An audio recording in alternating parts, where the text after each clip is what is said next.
Hello, and welcome to another episode of the Citizens of Lorcana podcast, a podcast where we invite you to be a part of their world.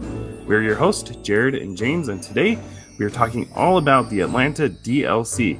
So without further ado, let's jump into the episode. Hey everyone, welcome to another week. Last week, we spent time with James talking about his preparations for the Atlanta DLC, and today we're going to talk all about that experience. But also, we have a very special guest on, Liam of the Illumiteers. Hey, Liam, how's it going? Hey, Jared and James, doing well. Thanks for having me. I'm super excited. We were reminiscing about this off the air, but the last time we had you on was when the three of us were at Gamma. Can you believe how far we've come? It's incredible to think back to that time when almost nobody knew what Lorcana was, and we were hanging out at Gamma, demoing the game for the first time for like retailers, and now we're doing 2,000 person events, filling up convention center floors. It's crazy. It is a bit. Time we got hands on actual cards. Touched cards for the first time. And now we're like, oh yeah, no, Liam's just announcing the event, streaming, casting the event online to thousands of people. And I got to play in the event with 2,000 other people. And it's like, it's crazy. It's definitely crazy. Yeah, so that brings us to the point, Liam. I think we were all surprised when we saw the broadcaster lineup for the Atlanta DLC and your name, along with John T. and Brandon and Rebecca and is it Tannen? Tannen, yes. Yep. You all were on this list. So tell us, as much as you can anyway, how did that happen? Oh my goodness. So I don't even know. One, like I don't know how it was on the radar or, let me just say I was as shocked as everybody else to see my name on that lineup. I don't know what I can say. Like I got the invite and I was kind of shocked. And within the last week, we had to go through some stuff. And I was going anyway to Atlanta. I was supposed to compete. So all of my travel arrangements, everything were all taken care of. So it was just a matter of, letting them know that, I'm comfortable sitting out the tournament and getting to broadcast. I mean, I don't know. How do you say no to that, right? Like the chance to be involved in some sort of official capacity with the first ever, North American Lorcana challenge. I'll be honest, like it came together very quickly. And so I didn't have much time to think about it. I think if I'd found out earlier, I would have been super nervous, but I really didn't have time. So just one thing after another. And then, I was in the booth and then the camera was on and things were rolling. And Was there any hesitation in dropping from playing to do the casting? Did you have to stop for a minute? It's like, okay, do I want to do this? Because it's the first one. Now, there's both the first one playing and the first one casting, and both of them have their pros and cons. Was there any moment where you just like took a moment and you're like, okay, what do I want to do? Yes and no. It did happen, but it happened, I think, early on because, I mean, for those who've watched any of our channel or our shows, we've commentated, some tournaments before. We did a big PPG tournament in Houston and some stuff at our LGS and a 1K. And so I enjoyed it quite a bit. And so in the back of my mind, there was this pipe dream, like maybe they'll call. And so I'd asked myself, in the months leading up, like if they did, what would I do? But I didn't expect it to happen. So I'd kind of gone through that scenario in my head already. And so when I got the notification, I'd already decided, 100%, I'll do it. And I'm actually surprised at how much I missed playing, like casting all those games and looking at those decks and wanting to run my Cuzco build. I was surprised at how much I was like, oh man. But at the same time, I wouldn't change a thing. I would do it again in a heartbeat. There's something about being the one or being part of the team that's connecting what's happening at that event to Lorcana fans around the world, like being that bridge, trying to explain to them what the event is like and what's going on behind me and explain the match. That's just incredible. Being the link. And so not really. To answer your question, I think no hesitation. Nice. So I want to ask a follow-up question to this. When you got that, I don't know if it's a DM or if it's an email or whatever, saying, hey, Liam, would you be interested in casting? Like, did your heart skip a beat? Were you like, is somebody pranking me? What was that moment like? Were you like, man, this is a dream come true? Is this really happening? What was that exact moment like for you? I don't know how to explain it. It was a pretty incredible feeling. And for me, our like Lorcana journey has been a very strange one. We are a couple of people, my wife and I, who, like you all, I think, got involved very early. And when Lorcana was announced, we said, this could be fun. Let's follow this game. And we went to Office Max. We bought a ring light and put our phone in the mount and like stood in front of a bookshelf and recorded a video.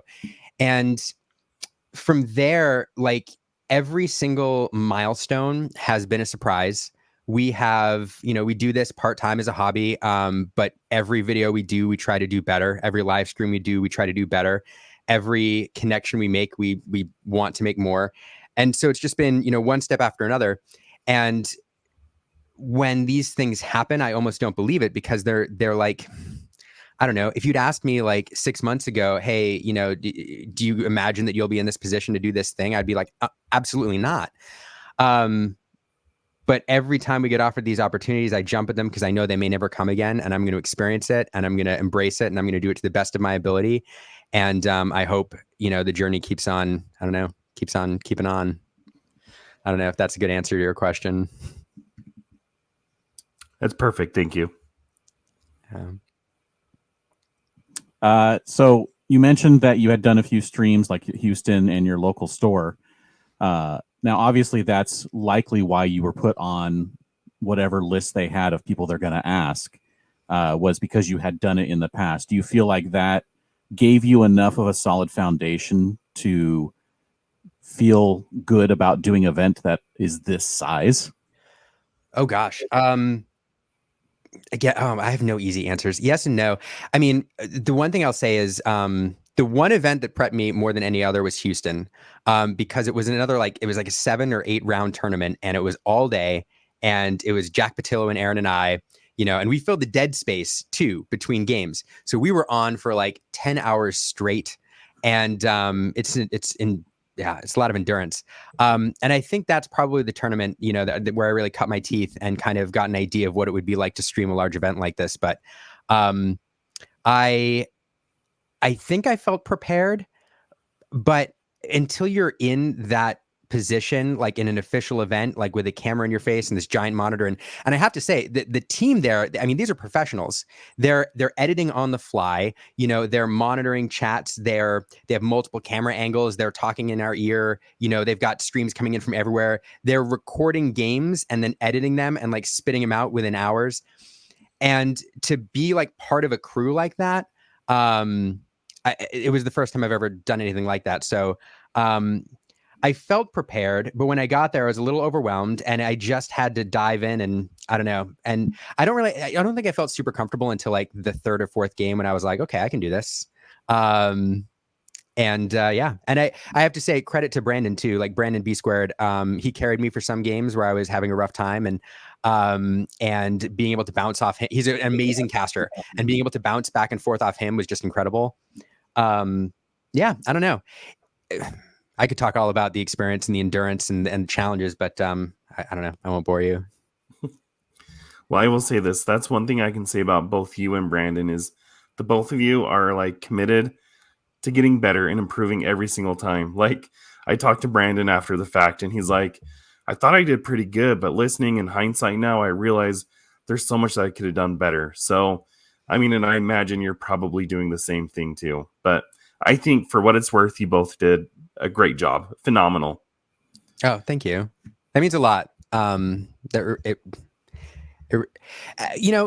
I will say, just about content creators in general, and you'll all have to let me know if you feel the same way. Like, whether it's commentating or making a video or making a podcast, like, we put these things out, and our validation is usually like numbers. Like, that's all we get back, right? You see a number go up and you're like, okay, people are listening, but those numbers are just numbers, and you never really grasp like who's on the other side listening and what those numbers represent until somebody comes up, at a convention or even just sends you a Twitter, DM or whatever and says, hey, not even like I liked your stuff, just like I saw your stuff.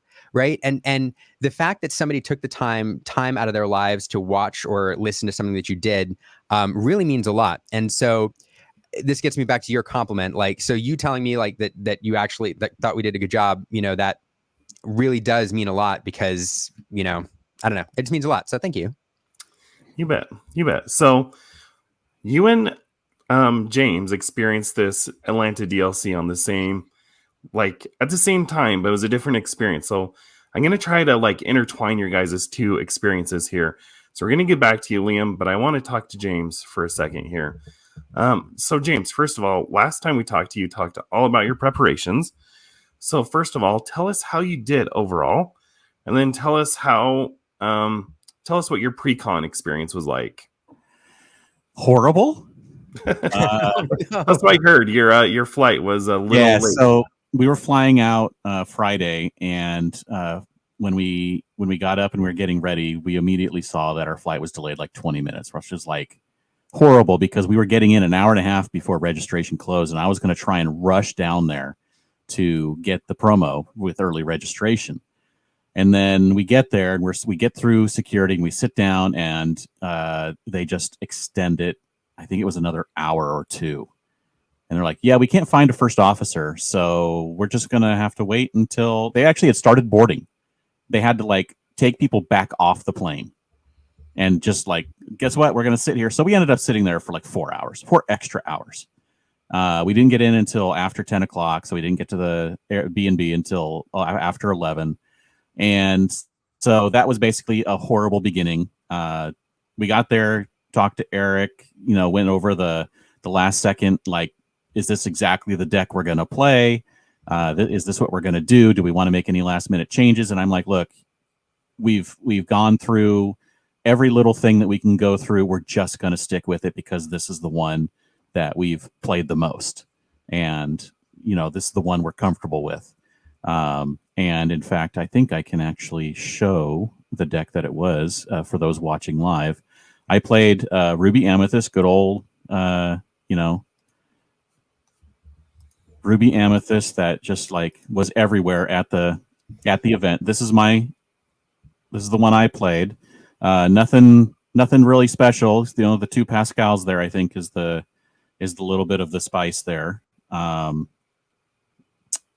So this is what I played, and as far as how I did and how it went, I was nervous with that very first game. You sitting down once everything was up and running. Actually, when I got there for registration in the morning, Liam was actually the first person I met who I knew over near the registration table. So it was nice finding a familiar face and talking to him for a few minutes. You were also the first person that I knew, James. So I appreciate you. Hilarious.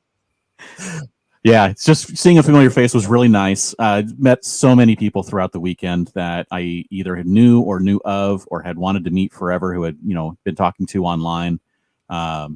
And so that was just great. So I sit down, I'm very nervous, and this is actually all of my rounds and my scoring for those who are listening. Round 1, I went 2-0. Against Emerald Amethyst. Round 2, same, 2-0 against Emerald Amethyst. Round 3, 1-0 against Emerald Amethyst. We did not finish the second game. In this one, my opponent was the nicest guy. It was a great time playing him. However, it was slow. He was thinking through his turns. I don't think he was slow playing. I think it's just the way he plays. He thinks through every turn to make sure he's making the right move, and we just ran out of time. Now, this is also the round where they dropped those dragon fires on our table for us, and so we took a second to admire those and to put them in sleeves and put them away. So I think we just basically ran out of time because of everything that was going on, which is unfortunate. I could have possibly 2-0'd. If you're seeing this, you can see that I had 17 lore and my opponent had 19, and I think he was going to win. We went to turns and neither of us won, but who knows? Maybe I would have. maybe I could have pulled it out. Like in the last one, you see the first game I won when we were 19-19. So who knows? So then my fourth round, it was Amber Steel, and I went 1-1. Then Emerald Steel, and again 1-1. I'm still in it, by the way. At this point, I'm still in it for top 64.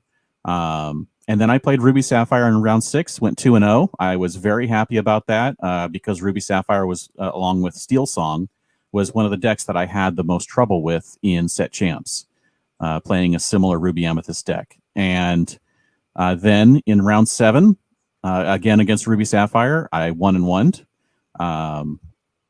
Believe it or not, if you can see there, I actually lost on the play and won on the draw, which was very, very cool because I was able to come back from behind.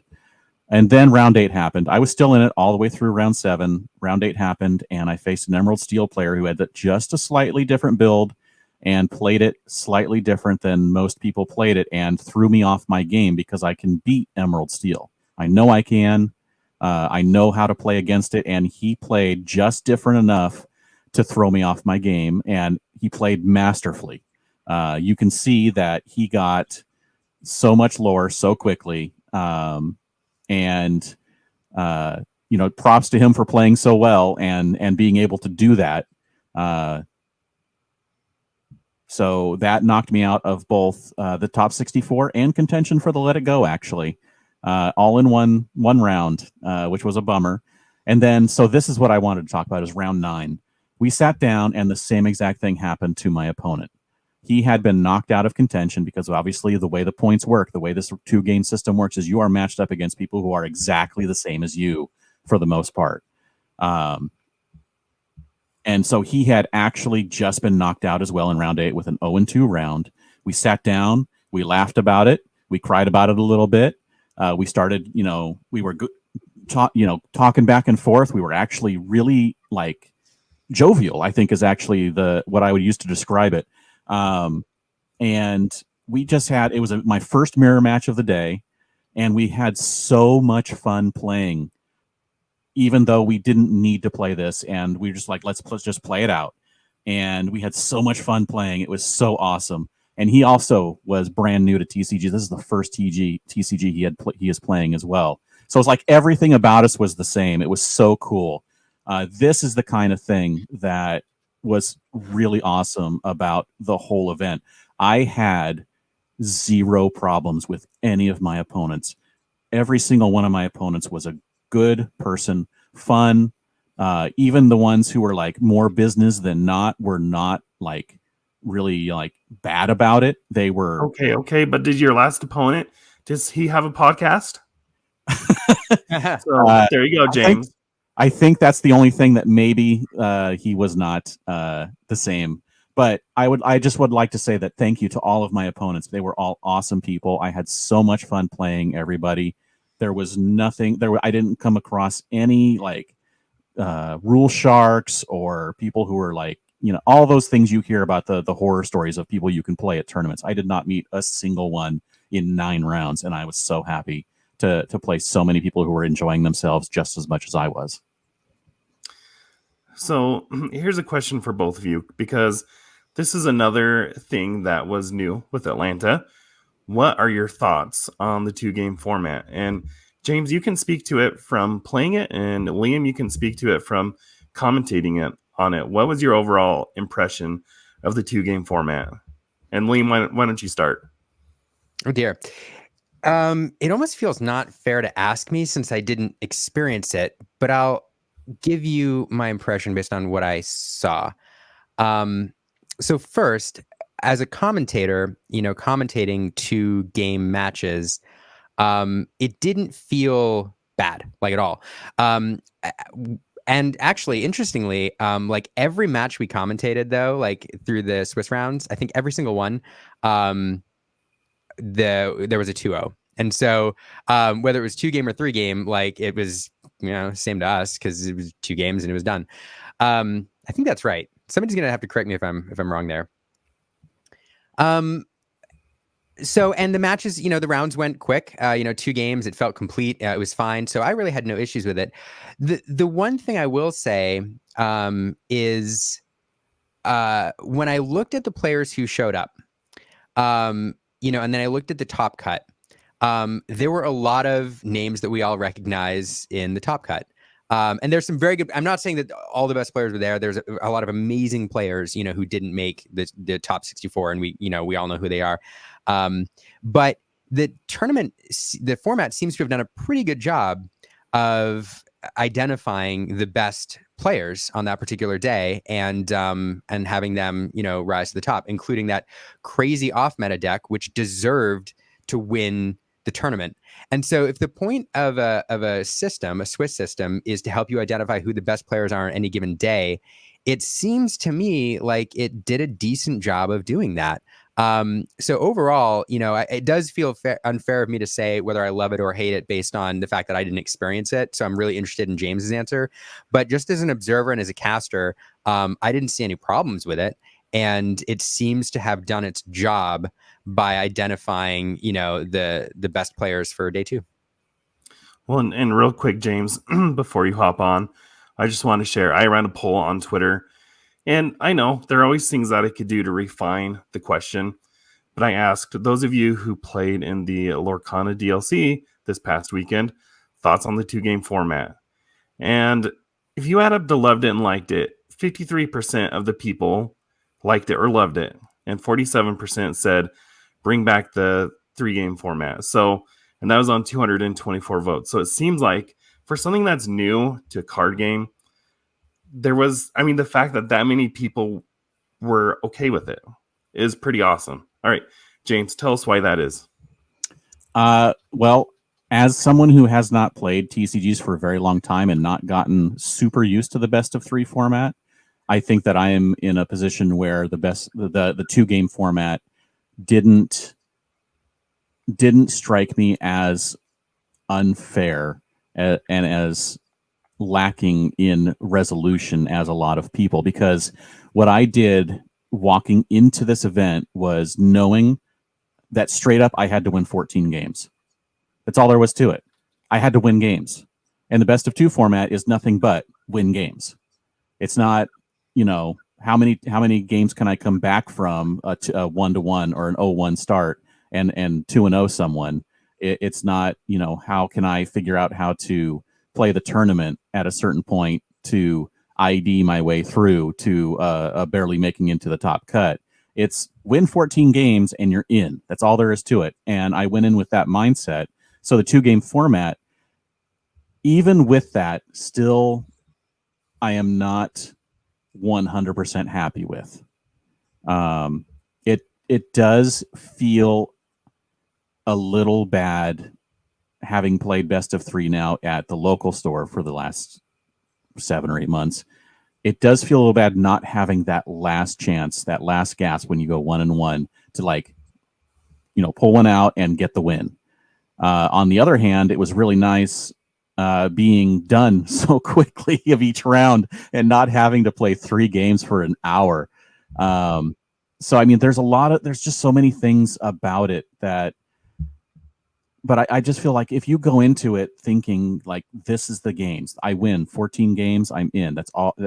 If you go into it with that mindset, it doesn't really matter what's going on with the rest of everything else.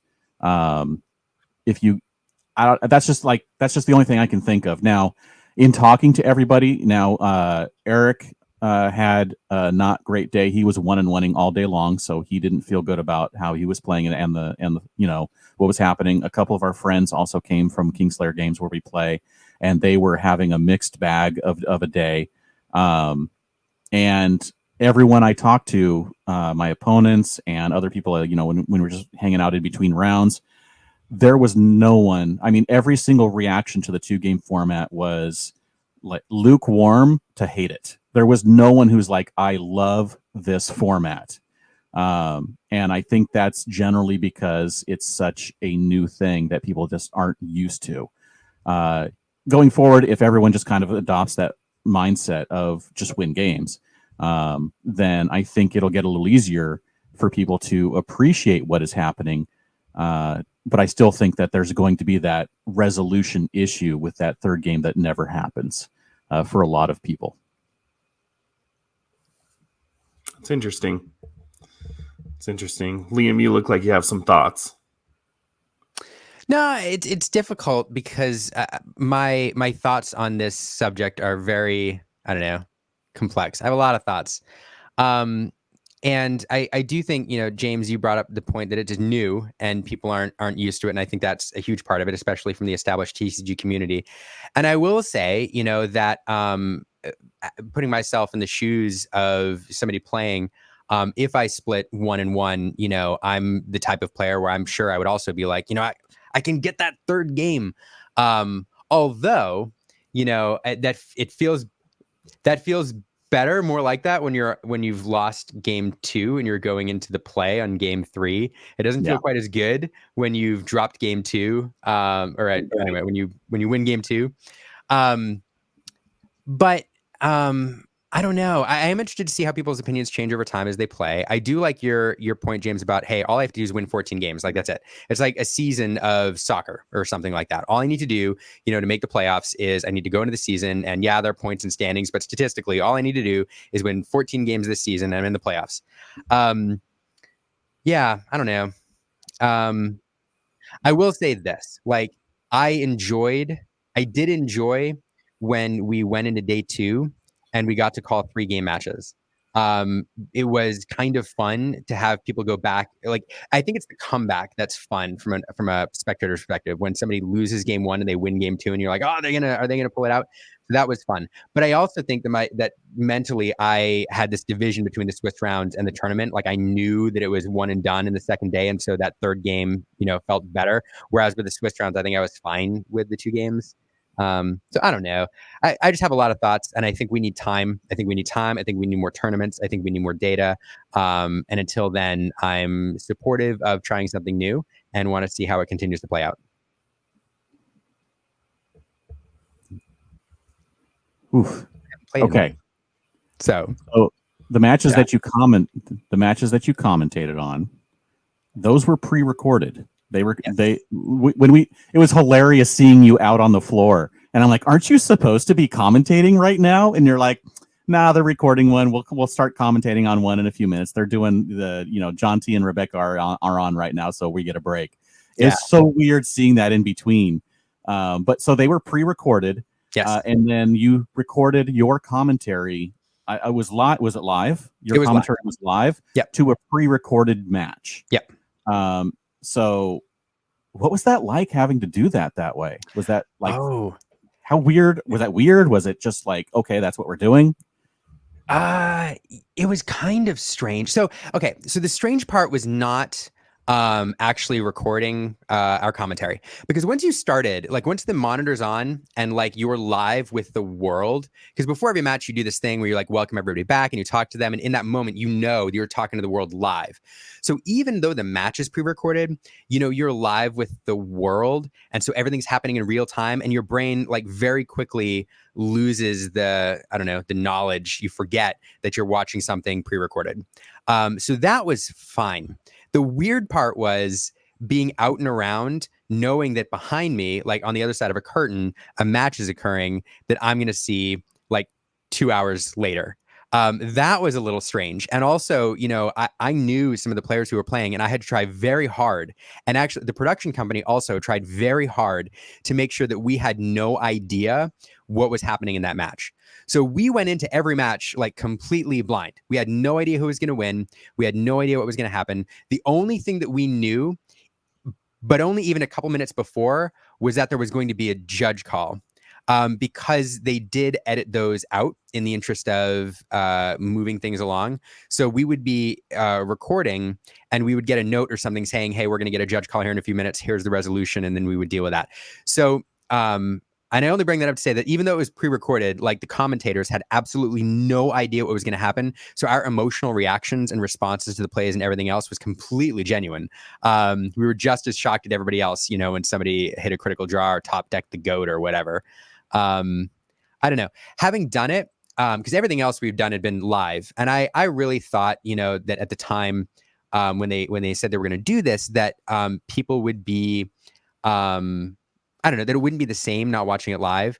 I actually don't think that's the case. I did see a few people comment that they had seen the results of matches on social media, and so it was kind of spoiled. But I would kind of offer, stay off social media, like if you record a sports game or something, because the trade-off is, if anybody who's done live streaming knows, during a game or during a match or something's going on, you have viewers or people watching, and then as soon as it ends and you have like downtime for like 20 minutes, people aren't watching. So the trade-off is twofold. One is, pace of play. So you get to see matches back to back with no downtime.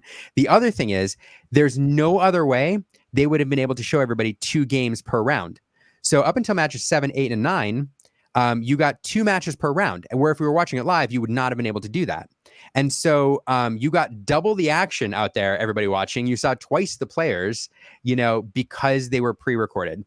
And so I do understand the notion that you're watching it on a delay is a little unsatisfying. But at the same time, if the trade-off is you getting to see twice as many players, twice as many games, twice as many decks, I think that's a pretty good trade-off. And so I enjoy doing it that way. So you mentioned, when you're doing the casting, the only thing you were given was if there was a judge's, call, and you were given the resolution of that. So there were a couple of high profile things about judges' calls. I just wanted to ask, you don't have to, give your opinion on what happened, but like, what do you think the state of the judging thing was, and how do you think they handled it, or how do you think it could be, better going forward? So I'm going to offer a couple thoughts right up front, just because I think some of them need to be said. And one is that me personally, it's very hard to judge intent, especially when you're looking. And everybody comes to matches or TV shows or newscasts or current events or politics or who knows what with preconceived notions. And, you really want to, like, based on your own experiences, judge one way or another what happened and put intent there. And it's very, very hard to judge intent on camera. And so me personally, I will never, ever, ever assume the worst of somebody based on, a slip up or a mistake or what could easily be an accident. And so I do think it's unfortunate, with any judge calls that we had this weekend, that people were willing to jump to conclusions about someone's intent and assume the worst about a particular player who otherwise, may have been, an upstanding member of the community. And that goes for everybody. So I do think that we as a community should give folks the benefit of the doubt, because, well, for very, very many reasons. Reputations are difficult to build and they're easy to destroy. And so let's not be terrible people. So I wanted to offer that right up front. The other thing I'll offer is, before I give you my answer, I was going to say this at the end, but I wish people could see the hard work that goes into bringing any of this to life, whether it's Lorcana Challenge or Lorecast or just the game itself. I know that, the three of us had the privilege to see some of the behind the scenes at Gamma Expo, for example, and meet the team and see, what was behind the curtain in some instances. And I have had the privilege to do that several times, and I know you all have too. And every single time I am left amazed at the hard work, the dedication, and the care that everybody involved with Lorcana, whether it's Ravensburger or PPG or the production team or the judges or anybody else, puts into bringing this thing to life. Everybody works so hard and cares so much. And so again, when anything goes wrong, I'm always inclined to give everybody the benefit of the doubt and say, hey, I'm sure that this, in hindsight, you would have changed this, but I know that leading up to that, all the decisions that were made were done in what people thought was for the best interest of the game, whether or not it was a judge call or whatever else. Okay. So all that being said, I'm sorry, go ahead, Jared. That's the exact message that I've been trying to put out there on Twitter, because it's just amazing how quick people are to assign malintent to a person's actions. It's just like, we weren't there, it's a high pressure situation. It's a big tournament. Like, man, nerves run high. So unless we're actually there inside of their heads, like, it's hard to say one way or the other. I just think we could do a better job as a whole of giving people grace. And the matter of the fact is that there were judges called and that, decisions were made. So, the justice part was satisfied. Now we need to, show mercy to the person and not like keep getting after them or to the people. Yeah, I totally agree. I mean, you said it better than I did, and half the time. No, I totally agree with you, Jared, and I appreciate what you all have done to get that sentiment out there in the community, because I think it's one that we should all kind of hew a little bit closer to. But as far as how the judge calls were resolved in the moment, I will say, once again, we see the mistakes that were made and then the corrections that were made. We don't see all of the times that the judges stepped in to fix things, all of the times that the judges helped make sure the game state was correct, all of the judge answers that were given. And so, I think the judges, who are all volunteers, and, Lorcana is a pretty new game, so these judges got spun up pretty quickly on the rules. They all did a fantastic job trying to keep things moving along. And there was a learning curve, in round one, because you have PPG, you have the judges, who are, part of PPG sort of, but they're volunteers. You have the production company, you have Ravensburger, all trying to figure out how to work together during round one to make this happen. And that's a lot of different people coming together, right away. And so there's a bit of a learning curve about, where judges would be stationed and how quick they would be to intervene if they saw something wrong, or do you allow the players to identify it or whatever. And I think they figured that out pretty quickly. And all in all, I think the judging was very, very good. And even though there were a few instances I know that everybody's talking about, I think, I don't know. I think everything was handled right. And yeah, I don't know. I'm satisfied. Very well said. Sorry, that was the longest answer to your question I could have given. No, I liked it. Everything you said was well thought out and reasoned. So I appreciate that. Now we're gonna jump back to James here. So James, last week we talked about this hypothetical scenario where if you went 0-2 your first 5 rounds, would you drop? Would you keep playing? Would you do side events? Luckily, that didn't happen. So tell me, what was it like playing 9 rounds of Lorcana in one day? Long, but so honestly, 9 rounds, 9. And with the delays, because of all the melee issues, there was long waits between rounds. So we started a little bit late, a little after 10, and I think we finished the last round somewhere close to 9 o'clock, 8:30-ish to 9, somewhere in that range. I can't remember exactly. So it was 10 hours. It was 10 hours of playing and waiting around between rounds. So that's the real reason why we got 2 matches per round, because there's a 20-minute delay from melee between rounds. Yeah, it was horrible. But I will say that because they were delayed, right? Yeah. Anyway, honestly, James knew that though. I felt fine. I sat down on that first match and I was so nervous, and then I started playing and I played well and I won, and I'm like, okay, I got this. I can do this. And then I, play another round and I'm like, okay, I win. I can do this. And as I went, even on the times I did not win, I even though I was a little bit nervous each time sitting down, I honestly felt fine the whole day. I felt really bad losing that 8th round. That was the worst feeling of the day. But sitting down like now and even right after that, I was so bummed. But I'm like, you know what? I played so good today. I feel so good about how I played. I feel so good about how I did. And I feel great. I didn't feel like, I don't know. I guess most people are like really tired and worn out and strung out. And I was tired, but I did not at all feel strung out or horrible or whatever you may feel, even with the loss. And as I mentioned, that ninth round with the guy who we just had a blast playing really, really helped.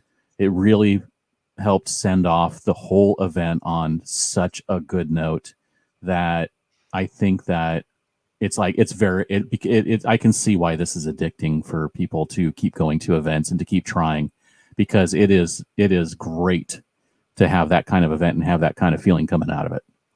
All right, James, I already have FOMO from not going, okay? Sorry. You're like rubbing salt in the wound right now. You're there in spirit. That's right. I know you were. So that was actually going to be my next question for the both of you, but James, you already asked it. It's going to ask, how exhausted were you at the end of the day? James, it sounds like you were not exhausted at all, but what about you, Liam?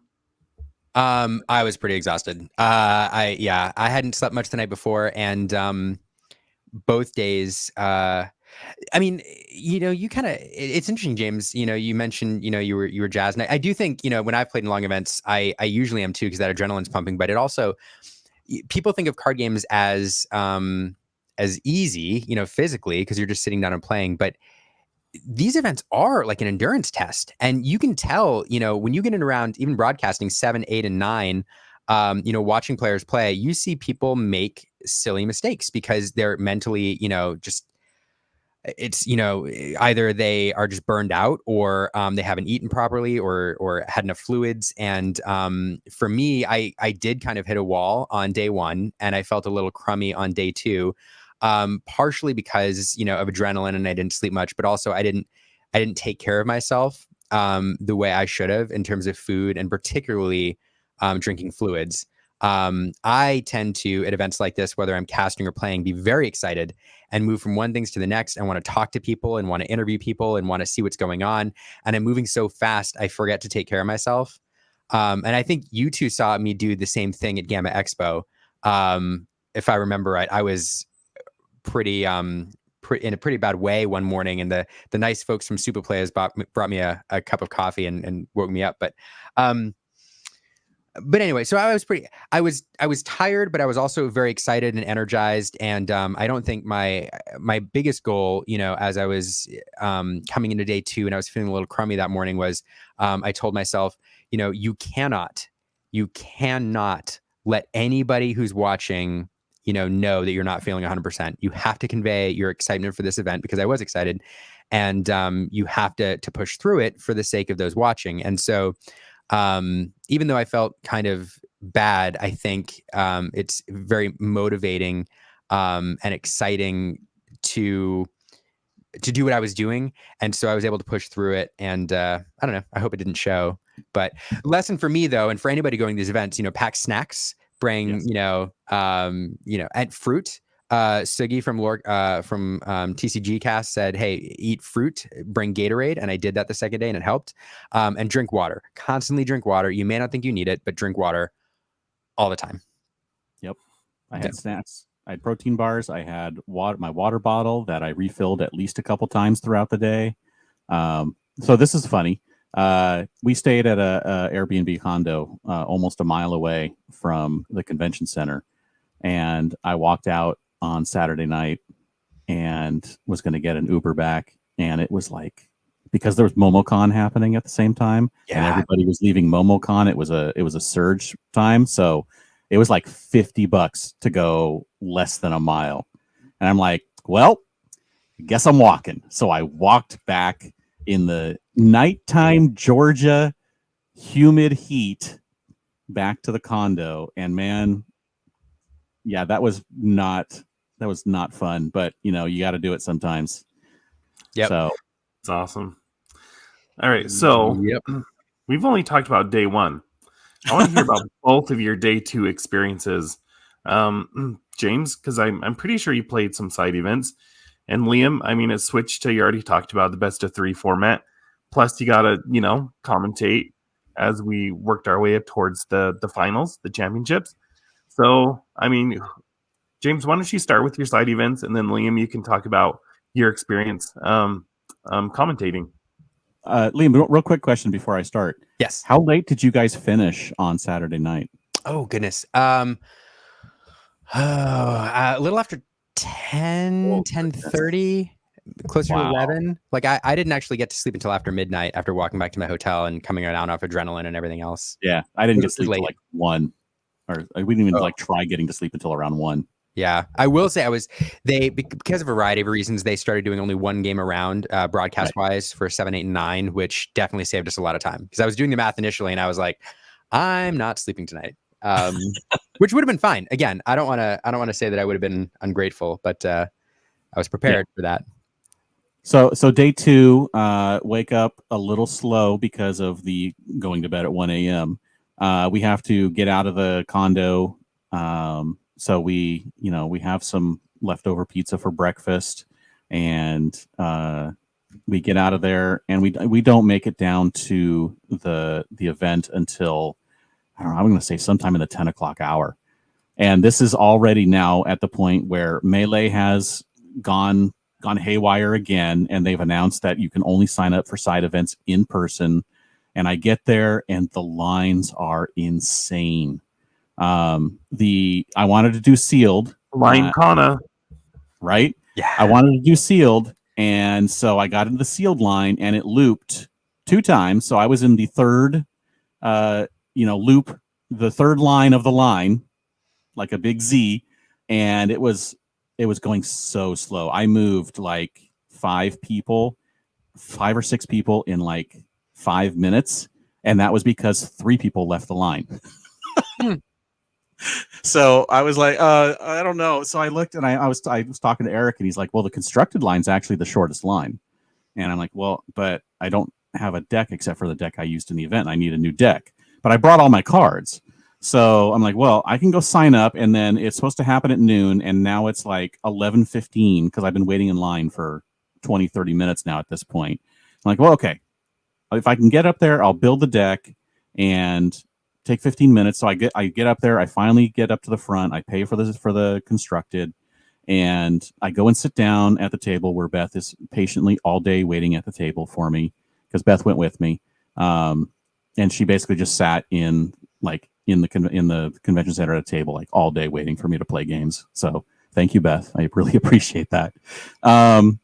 And I build a deck in like 10 minutes, and then I get up, and then I go and ask them, and they're like, oh, we doubled the number of people, so we're just going to keep taking people, and we're going to delay the start until it either fills or until we don't have a line. I'm like, great. I didn't have to rush and build a deck. I could have taken my time, but it didn't matter. I just net decked an Emerald Steel deck for the new version. So anyway, I go and I play constructed. I lose the first round. So I'm trying to get tickets. I want that Rapunzel that we have talked about with the insanely good art. Is like, now as soon as we found out that there was going to be a non-foil version of that was like, that's the only thing I want at this whole event. For the side events, that's all I care about is that Rapunzel, because I want that art. So I get and they announced that they're doubling the tickets, by the way, also because of all the line issues. So we're now getting double tickets. I was in the broadcast booth, and I just heard this loud applause, and I'm like, what happened? Right. I was like trying to figure out. Yeah, Anyway, so that was really good. That's the only way I was able to get the card, by the way, because apparently I was just like having a horrible day and I didn't win a single game. So I play the first round of constructed. While I'm playing the first round of constructed, they announce over the loudspeaker that online purchasing of events is now working again. So you can actually purchase through Melee. So while I'm sitting there, I buy the 230 sealed event. And so I'm like, I'm going to have to drop out of the constructed after round 2. So I play the round 2. I lose again to a really fun red, yellow, Ruby, Amber, Mufasa, Pluto, Gaston, Mulan deck, which was like hilariously fun to play and so annoying. But it was great. So I lose that, and I immediately drop, and I run over to my sealed, and I start playing the sealed, and I only finish 2 games before I'm like, you know what? I actually probably should drop because it's getting close to the time where I have to go get my flight because we're flying out on Sunday night. So my second round game we only get 2 of the 3 games in because, again, we're just playing. It took so long to play. And I made a bonehead move in the final couple of plays, and I could have won the game, and we would have finished 1-1. But instead, he won, which is fine because he got the tickets. It would have been nobody gets tickets if it was a draw. So I'm like, fine, he can get the tickets. I was gonna drop, and I took so long wrapping up and talking to the judges who were like, "You should have won that game, by the way." So I didn't drop, but then I got a buy, so I got 4 free tickets. So those 4 free tickets, I actually already had the Rapunzel. Thankfully, I had enough. So I took those 4 tickets and I gave them to Eric. And I'm like, hopefully you can get your tickets. He won out through his things that he did that day. So he had enough. So he ended up giving them to Steadfast. And they actually got Steadfast the second of his promos that he was able to get. So it was really cool that, all of us got all of the promos that we wanted without having to resort to the horrible ticket economy that was happening on the show floor, of people trading like a ticket or 2 tickets for a Diablo or something like that. But anyway, so that's my experience. It was fun. I got a couple of legendaries in my sealed pack, so I'm pretty happy with that, including a foil Milan. And I don't know, it was very frustrating not being able to compete in as many events as I wanted to. But, you know, growing pains, they're going to hopefully fix that going forward. And, you know, we'll see how it goes from here on out. But I had fun playing the games. Again, I was up against people who were just a pleasure to play against. So, again, it was great. I have no problems with the people I played against and everyone who I interacted with all day long, both days. Awesome. Liam, how was your day too? I'm trying to describe it without resorting to like hyperbole, because it was one of the best experiences of my life. So to kind of paint the picture, like, you know, when you do this casting as part of a crew, you know, it's not the same as I'm used to doing, where, you know, I set up my laptop and my stuff at a store, and it's like maybe me and one other person, and we're running all the tech, and, you know, maybe you have a camera guy or whatever. But I mean, we were part of a team. You know, we were part of a casting team. You know, not only did I have Brendan next to me, but, you know, I had Jonty and Rebecca remotely. And even though we couldn't hear them due to a technical issue, we knew they were always there. And every time that we switched off, you know, over the camera to them, you know, we knew they were commentating and picking up the slack. We had Tannen on the floor. We had this really professional team working all the technical side to record the games and bring it all together. The judges were there, you know, doing their thing. You had Ravensburger there, you know, monitoring the Twitch chat. And to be a part of that and to have everybody working together to try to bring something to life was a really special experience. And, you know, I felt very much like, you know, I was a part of this, you know, a critical part. But it's the same like as being on any other team, whether it's a sports team or anything else. You know, I didn't want to let anybody down. And so wanted to do the best job that I could to support all the hard work that was happening behind the scenes that nobody saw. And there was also something really special about being part of a casting team or a casting partnership, because there's nothing quite like working with a partner next to you who you're trying to, you know, you two are trying to augment each other to try to bring this game to life, you know, in the minds of folks watching at home, because you're reacting to everything in real time, kind of like a sports game. You're trying to figure out what's going on. You're trying to look at all the different nuances and like draw out the relevant lessons. They're talking and you have to figure out how to augment what they're saying, picking up what they missed or hoping that they pick up, you know, what you talked over while you were making some point. And it was wonderful to be next to Brandon and to have that kind of partnership and to work through that. And I treasured every match that I got to do. And then there was some really, also when you're watching these matches too on day 2, you know, of course everybody was trying every match, but here everything was on the line. You had the top Lorcana players, you had the best Lorcana decks, everybody was playing out of their minds, and the games were all phenomenal. And you know, every line of play was perfect. So many fun memories. My favorite one is the memory where we talked for like 10 minutes about this Emerald Steel deck we're about to see. And we went on and on about it. And we were like, these are all the matchups. And this is how this deck is going to do in this matchup and yada, yada. And the person sits down and they play their first card and it's Amber. And Brandon and I kind of look at each other like, this is okay. And, you know, to figure out what the next color is and try to figure out what they're doing. And there was this whole, you know, people got to listen live as Brandon and I are trying to dissect this deck and what it is and why he just played a fairy godmother. And like, and to try to do that in real time with the audience, because they're probably going through the same experience where they're trying to diagnose what's going on. And I don't know, the whole thing was just, incredible. And to top it off, like, so on day 2, you know, they don't want spoilers out there too much, and they don't want this to be on too much of a delay. So what happens day 2 is as the day goes on, we are getting closer and closer and closer and closer to being live. And we never got truly live. We got just a little bit off to the point where when the match ended, we could immediately bring you the awards ceremony. So the awards ceremony was actually happening in the middle of us broadcasting the last match. So we're live and we hear Ryan Miller behind us, like doing announcements and stuff and doing the actual awards ceremony, which they're going to show. But what that meant is that where before we might have a bit of a buffer, as we're getting closer and closer to being live, things are a lot higher stress because the edits have to be faster. We have to be quicker on the judge calls. We have to be quicker. We have to be on a shorter leash. Before I could go off and wander the floor for 30 minutes, and now I've got to be right there in case we need to pick up the broadcast, right away. And so it was super fun. It was really high energy. I loved every second of it. And the pressure was so much greater because you don't want to mess up the finals. I mean, the finals is what everybody's watching. Everything's been building to it. And so if you miss something on day one, like if you miss a play or you get something wrong or, you mispronounce a card, whatever, you get over it. You do better next time. You mess up the finals, that's a big deal. So there's so much pressure. And then the come down off that is just huge when it's done and you've done it and it's successful and you think you did a good job. It's just, it's an amazing relief. So I don't know. It was a fantastic experience. I could talk about it all day. I'll stop talking now, but I appreciate that I got to do it.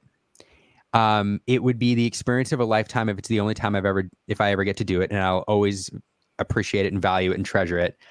I would love to do it again, and I hope that I do one day. So, make me want to do it. Anyway, well, all I've done. Go ahead, Jared. We need to talk about one more thing, and it's this winning deck here. Yeah, right. Mufasa. Bonkers. Who saw that coming? Nobody. Literally no one. Here's I love it. I love it. So not only like did this deck come from nowhere, and just dominate everybody. There's a moment like where Brandon and I are looking at each other between the rounds and we're like, I don't know how this deck can lose. But think about this. So this Josh builds this deck, somehow practices with it somewhere. Word doesn't get out. It's not being practiced in any sort of venue where people figure out what it is, because then it would be everywhere. So it's totally under wraps and shows up and wins this event. Like, how did he do that? I don't know. Because I loved it. I mean, we all thought that the set 3 meta had been figured out. As Ruby Sapphire and Emerald, Ruby Amethyst, all those decks. But then this one came out of left field, and it's just, this is a spicy deck. This is the definition of a spicy deck right here. And I love to see, how this gets developed further down the line with set 4. Yeah. Every card in this deck does multiple things. It works with other things. It's part of a combo. It's like a fine-tuned machine. And watching it work, like getting to cast this, you had this experience that every time you thought you saw like all the combos in the deck and what it was doing, like he would do something else, like bring out the Cinderella with the Fairy Godmother, and you're like, oh yeah, there's Cinderellas in here, and of course it is. Or like bring back the Cusco like 8 times with Perdita and draw cards. And the one thing I will say, we never saw what is probably the spiciest combo, and that's Fairy Godmother questing, giving Mufasa the ability to return back to your hand if it's banished. Mufasa getting banished, giving you the top card from the deck, coming back to your hand so you can play it again. Never saw that, but it could have happened. It's awesome. Well, again, I listened to. If you notice, the person who posted that is Juana Lorcana, which they do. I think they're a new content creator doing a podcast, and they actually interviewed him because I guess they're friends. They play together, and he knew all about this deck. But I listened to that today, and listening to Josh talk about the deck and how much fun it is. He went through every single card and why it's in that deck and what it does, and it's like listening to like teach me how to play Lorcana better kind of a thing. So I would recommend you go listen to the latest episode of Juana Lorcana, because it's really interesting listening to him talk about the deck. I'm going to do that probably tonight, now that you mentioned it. Yeah, I love that deck. And also I feel like vindicated because as soon as I saw Perdita, I'm like, this is an awesome card. And then I could not figure out a deck to get her into, because I was always trying it with Ruby Amber. And apparently that was the reason, was it needs to go into Amethyst Amber. And so I gave up on it early in season 3. And so I guess I should have just stuck with it and just tried a lot of different things, because this is amazing. I love that card. So it's So what makes it good. Sorry, one of the things that makes it really good is a lot of the control decks, especially the Ruby control decks near the end game. Once they get through their Be Prepared, it's all spot removal. And if you can play 2 characters a turn, that's all you need to do in the end game. Eventually, if you play 2 characters a turn for every turn, eventually there's nothing they can do. They can't play 2 Mana Medusas a turn. Eventually, they run out. And so when Perdita comes out and puts another character on the board, and you're just trying to get 1 or 2 lure a turn, like you do that a few times and it's done. Like game's over. And as far as I know, she's still the only card in the game that recurs a card out of your discard into play. Everything else goes to hand. So that's a very powerful. So that's, like, obviously that's going to be great. So yeah. Oh, I love it. I love that it won. I appreciated both of your guys' thoughts. I want to wrap up with this question here. What were your biggest takeaways from the first? Well, I mean, there's Lil, but this is the first North America DLC in Atlanta. What was your major takeaway? James, why don't you start? Build the spicy deck. No, I mean, my biggest takeaway was, so personally, I am glad that I was able to compete well and do better than I expected, better than I thought I could. So I'm really happy with that. Overall, I'm very happy that the event went off with only some hitches and seems to have gone off in a very positive way overall. And I think that that's really great going forward for the game. Love it. Rock on. What about you, Liam? How long of an answer can I give you? No, I'll try to keep it short. I mean, it sounds cheesy. It's going to sound cheesy, but it's like community. I said before how much everybody behind the scenes and everybody involved in these events showed throughout the weekend that they cared. And even when there were hiccups or things that didn't go right, those people worked hard to fix it. Every judge was happy and excited to be there and was a member of the community. Many of the judges were content creators or folks that are heavily involved in the community who were there with judge shirts on judging, people that I knew. There were a lot of people that I met for the first time and became friends with. Many people I knew through online, connections or because they're content creators that I got to run into. And to broaden it beyond that, like even the artists, like the promo cards, I know those artists, those artists are friends. So every single bit of I just felt connected to so many different people, whether it's the company or the players or the judges or the artists or whatever else. And I feel like a lot of people there, they were acting like as if they felt the same way, and that we were all part of this shared experience. There were some people there who were, I'm sure, were difficult, and not everybody had the best experience. But for the most part, I think overall, it was this amazing shared experience that we all got to take part in. Everybody felt connected, and I love Lorcana, and I love the Lorcana community, and I want to go to another challenge right now. So I don't know. So are you headed to Chicago? I say all the cheesiest things. I am not headed to Chicago at the moment. I did not get a competitor or attendee badge. And so I didn't do any travel arrangements. I'm on the wait list for both. So, hopefully that works out. But as of right now, I'm not going to Chicago. I am going to Fort Worth. I would That's hope because so. that's your like your backyard, basically, right? Yeah. So terrible drive, but close enough that I can do it. So, all right, ending segments. We have news. Chicago is in like a week and a half. It's crazy. How crazy. Like Atlanta was such a big deal, and then to think that Chicago is like 10 days. Yeah. And set 4 is legal. Here's the thing: if I get to play in Chicago, I have no clue what I'm playing. None. But Emerald Steel, it sounds like. Yeah, right. Just go with the deck. Actually, what I'm probably going to do is I'm probably going to take that top finishing deck and I'm just going to tweak it and just run it and be like, let's see what happens. I don't know if there's too much other news. Is there?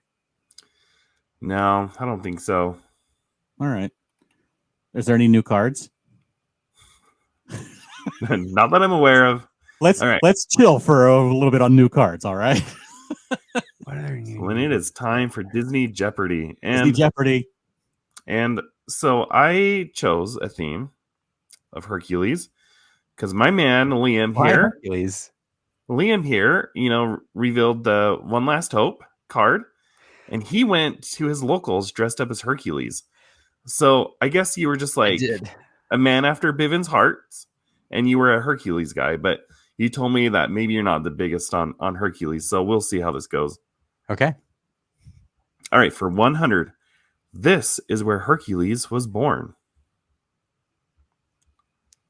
Greece. So it's a place, like it's a mount. Oh, Mount Olympus? Ding ding ding ding. There you go. That's right. He was born in Mount Olympus, and then they stole him. Yeah. I mean that's in Greece. So yeah. Yeah. Okay.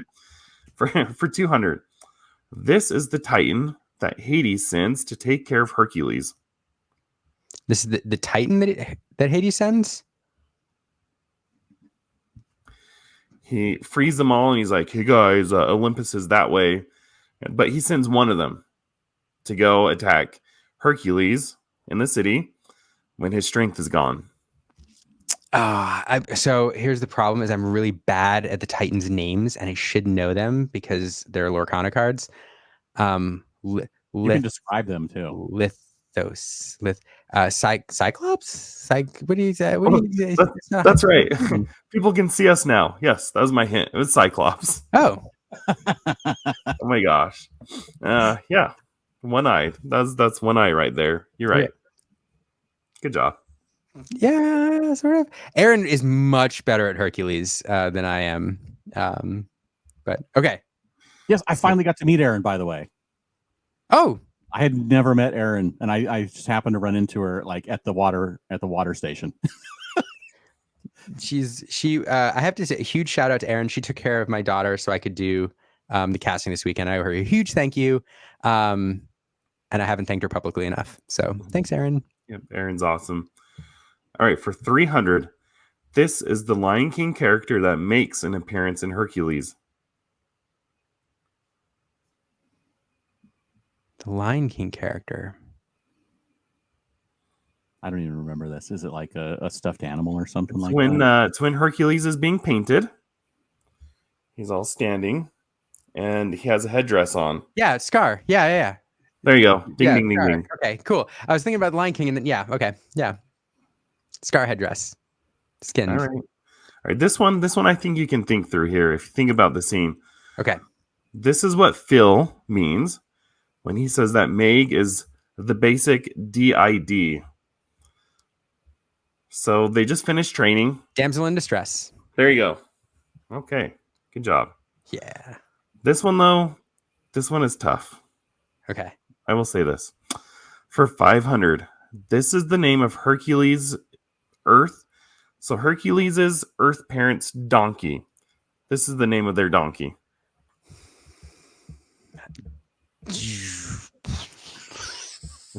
Samson.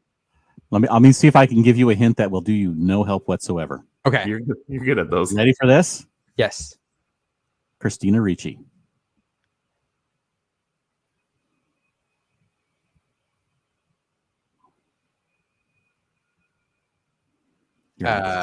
He's thinking like, how can I connect these? Where's the connection? What's going on? That doesn't help me at all either. It's actually the name of a movie she was in, if I remember correctly. I don't know. What is it, Jared? Who is Penelope? I know. The Hercules fans down. No, I don't think most of them would have gotten that one either. Perhaps. And I was probably 4 out of 5 with my hint too. So am I right? Yeah. Beth, my trivia checker, it says that's most likely right. I did give a good hint. All right. Well, Liam, thank you so much for joining us and for sharing your experience alongside James' experience of the Atlanta DLC. If people want to find you online, where can they find you?